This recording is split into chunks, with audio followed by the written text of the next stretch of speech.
Hello parents, welcome back to my channel and welcome to another product review video.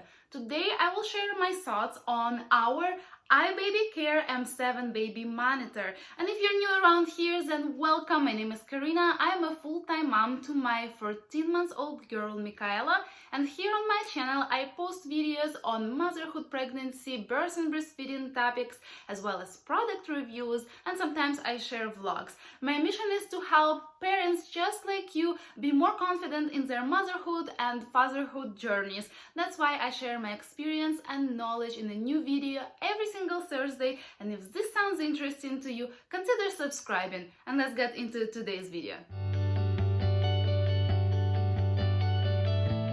By the way, I apologize if my voice sounds a bit weird today because I have a cold and I'm not feeling my best, but I'm committed to getting this video up for you guys in time. So, this product was given to us as a baby shower gift. I want to thank my husband's family friends again. We're so grateful for your gift. It was so generous of you. Although I want to mention that my husband and I picked this monitor ourselves. It was on my baby registry. That's why we take full responsibility for all the cons we found in this product. But anyways, as always, let's start with pros. It's very high-tech. It's not just a camera, it has so many features, and some of them are checking the air quality for you. It checks the temperature, the humidity levels, the carbon dioxide levels, and can send you alerts if it thinks that the air in your baby's room is not good enough, or if it detected an odor, or if it detected some potentially harmful components in the air. It can also send you alerts for feeding, diaper change, and movement, and the last one is very cool. The camera itself is superior too. It gives you 1080p video quality, it gives you 360 degrees overview of the room, 110 degrees tilt, also you can zoom in, it automatically switches to the night vision mode, and keep in mind that I didn't have a chance to compare it with any other baby monitor out there. This is my first and only baby monitor, but to me personally, the video quality seems pretty good. It also has a microphone, which means you can listen to what's going on in the room or even talk to your baby. You can also make a recording or take a picture. Then it has a moonlight soother. It has a full library of bedtime stories and lullabies. You can even upload your own. And it has a white noise, which is a feature we use every single day for over a year now. We use it as a soother for Michaela and as a noise blocker for those noises that can potentially happen when Bruno and I are still awake and she is sleeping. And by the way, we are bed sharing still because she is waking up often and I am breastfeeding, and I have a separate video about our co-sleeping story, how and why we ended up co-sleeping. Right now we bed share, but we've tried some different safe types of co-sleeping before, so I will have that video up here and in the description below. If you haven't seen it, if you're curious, check it out after this video is done. But what I wanted to say though, anyways, we are so hooked to white noise that sometimes I feel like it's harder to fall asleep when I don't have it going on. And it's definitely one of Michaela's sleep associations. It's a noise blocker for me or my husband when we want to sleep in on weekends and Michaela is already awake, and really we could potentially turn it off when we go to bed, but we leave it on. This is how much we got hooked. Next, before I will tell you about cons that I found in this product, I wanted to mention two things that are on one hand positive, on the other hand negative. And the first one is Wi-Fi connection.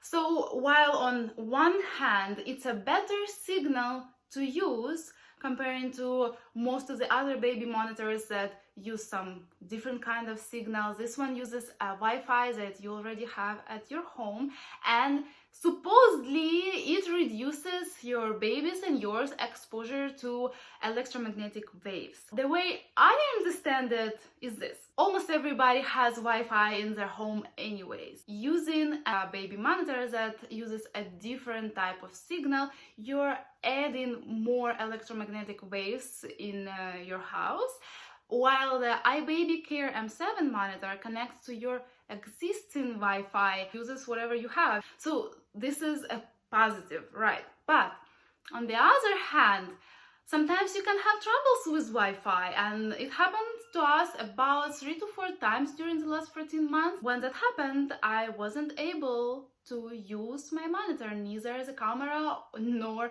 as a white noise. And also, another Wi-Fi connected device at home is another chance for somebody to potentially hack your camera and be watching you all the time and even listening to you, since this thing is always on. And I know it might sound like I'm paranoid or something, but it is what it is, and I just wanted to throw it out here. The next controversial thing is the connection to the app. On one hand, it's super cool to be able to operate your camera from the app. It's free, you can share it, multiple people can use it, you can look at your baby when you're out of the house, and also it's nice to receive alerts straight to your phone. But what if app is down? And it happened once, and it lasted over 24 hours, and I wasn't able to use any features of my monitor but the Moonlight Soother. This is the only button that this monitor has on it. Another thing is it doesn't have a separate screen, separate display where you can stream your camera constantly. So when your baby sleeps, I bet you want to use your phone, right? And you just can't have an app open constantly. And yes, it sends you movement alerts, but when it sends you alert, you want to go and open an app to see what your baby is doing, or maybe your baby just turned to the different side and keeps sleeping. So when you go back to the app, usually it's super slow. You might need to restart it, it takes time, and sometimes it's just so annoying. It is glitching, it is slow with many features, so I really wish it has a separate display which I could just keep on next to me when she sleeps and look at her constantly, instead of picking between using my phone or using my phone as a display for my baby monitor. Also, I need to mention that the app did improve lately, it did, but still I wish I had more buttons on the monitor itself, because this dependence on the app is kind of annoying, and I don't think this is the right way. Like I said, I didn't have any other monitor besides this one, but when I will buy a next one for my second baby, I will look for something that you can control either with like a remote maybe, or maybe it has more buttons on it, but depending on the app is not good.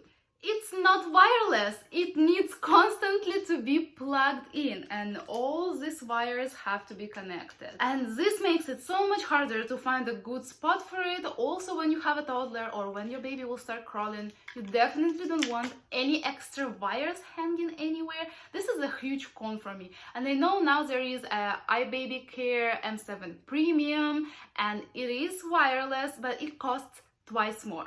Really, for my second baby, I'd rather buy a wireless camera with less features than a camera like this with wires attached to it. And it even could be much cheaper. Talking about price, here is another little con. It does not come with a wall mount. Yes, you have to buy it separately if you want one and pay another $35 or so. It comes with 2 brackets, one to install your camera on the wall and to install your camera on the crib or on the table. I did not buy it. I don't see myself installing anything anywhere with a wire hanging constantly. It could have maybe worked when she was a newborn, but after that she can easily grab it, and this is not a good idea. Also, I want you to be aware of how tricky it is to connect it, so be patient with it.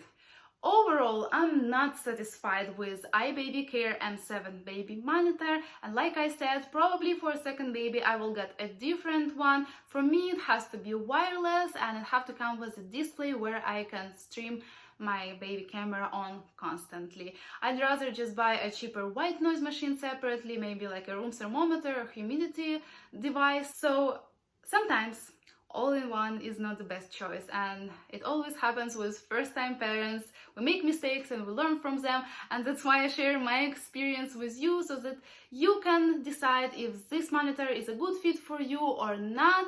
I shared my honest opinion and my thoughts on it, and you will have to make your own informed choice. I hope this review was helpful. If so, give it big thumbs up and let me know in the comments below what are you looking for in a baby monitor, and subscribe to my channel for a fresh video every single Thursday. And I want to wish you to have a happy parenthood journey, and I'll see you next week. Bye.